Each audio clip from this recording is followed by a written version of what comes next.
The next cause of loss of control crashes are lane departures. A lane departure is when the driver drops one or more wheels off the road surface. When this occurs, a skilled driver should be able to retain control of the vehicle and return safely to the roadway. This is the best case scenario. But if the driver fails to react properly when he or she drops a wheel off the road surface, the driver could either leave the roadway completely and end up in a ditch, possibly rolling the vehicle over, or the driver may instinctively jerk the wheel to try and return to the roadway. Overcorrecting, though, typically leads to a jackknife, rollover, or possibly striking other vehicles. There are 3 loss factors that increase the likelihood of a lane departure and subsequent loss of control crash. These factors include distractions, road obstacles, and fatigue. Let's look at these closer. Distractions are one of the most common causes of dropping a wheel off the road surface. They can be classified in one of 3 ways: cognitive, visual, or manual. Cognitive or mental distractions include daydreaming, conversing with a passenger, talking on a cell phone, and being preoccupied with work, family, and other issues. In each case, the driver's mind is focused on something besides driving. Next are visual distractions. Visual distractions can be anything viewed inside or out of the cab that diverts a driver's focus away from driving. For instance, looking away too long to read a billboard or road sign, rubbernecking or gawking at a passing crash scene. These are all examples of visual distractions. And finally, manual distractions are when a driver uses one or both hands to perform a secondary activity while driving, such as texting, eating, drinking, adjusting the radio or GPS, and reaching for an item dropped on the floor. In all of these cases, the driver is distracted long enough for the vehicle to sway off the road and potentially lose control. Lane departures can also occur when drivers try to avoid an obstacle in the road, such as an animal, pothole, shredded tires, or even an oncoming vehicle that has crossed the center line into your lane. The final factor in loss of control crashes caused by lane departures is fatigue. How often have you felt drowsy enough behind the wheel that you lost track of the last several miles or minutes? Have you found yourself zoning out or having trouble focusing?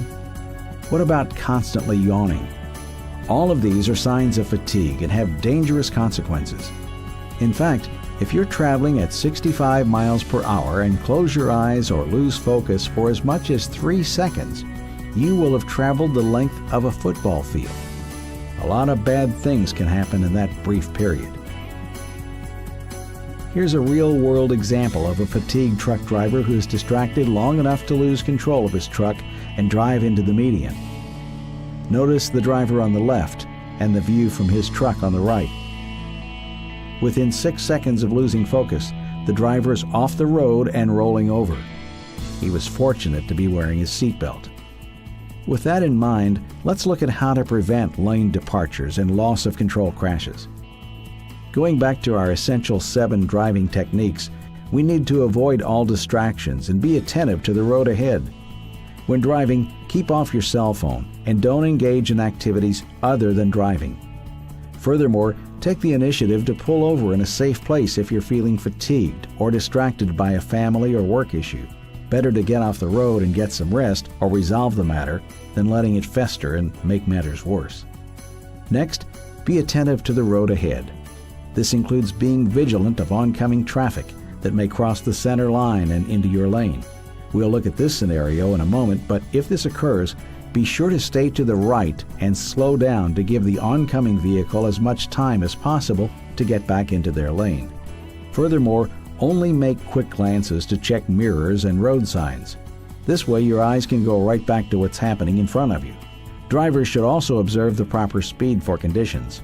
If driving at night or under adverse conditions, slow down to give yourself plenty of time to react so you don't make any sudden steering inputs that could drop a wheel off the road. The final essential technique is to react properly to hazards. While driving, scan your surroundings and ask yourself what you'd do if a certain hazard presented itself, like a deer crossing the road. Just like any other profession, reacting properly to hazards takes practice and mental preparation. So if a deer or some other obstacle appears in the roadway, for instance, Your best reaction may be to hit it rather than risk losing control and putting yourself and others in serious jeopardy. Let's look at how to properly react when we do drop a wheel off on the shoulder. Our drivers pointed out that the instinctive thing to do is to jerk the steering wheel to try and get back onto the road. But you must be prepared to resist that instinct. Instead, get a good grip on the steering wheel, slow down, and ease your truck back onto the road. Not all drop-offs are as gentle as this one, so remember not to panic and overreact. Here's another scenario where a truck is off the road.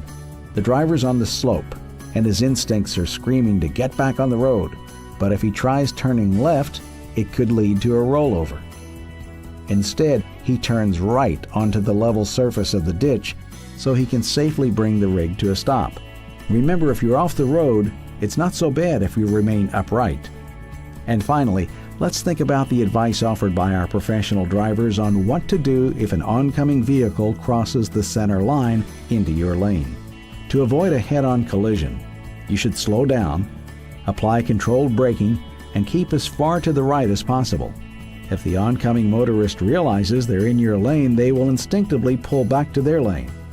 You do not want to be in their lane when that happens, so never steer to the left. Always keep to the right. To conclude the lane departure segment, let's review our learning objectives. We started by defining a lane departure as any time the driver drops one or more wheels off the road surface. If not handled properly, this event could lead to the driver overcorrecting to get back on the road and causing a rollover, jackknife, hitting other vehicles, or possibly winding up in a ditch. The factors that contribute to lane departures are distractions, road obstacles, and fatigue. Distractions can be mental, like daydreaming, visual, such as gawking at the vehicle in the adjacent lane, or manual, like texting. Road obstacles, meanwhile, can be anything in the roadway blocking your lane, like a deer or oncoming traffic that has crossed the center line. And then there's fatigue, which is also a form of distraction. Forgetting the last several miles, yawning, and tired eyes are some of the warning signs of fatigue. It's best to find a safe place to pull over and get some rest than risking a crash. And finally, we discussed using the following essential 7 driving techniques to prevent lane departures. These include avoiding all distractions and being attentive to the road ahead. Keep your focus on the task of driving and the hazards in front of you. Next, observe the proper speed for conditions. If driving at night or in adverse conditions, slow down to give yourself more time to react to hazards.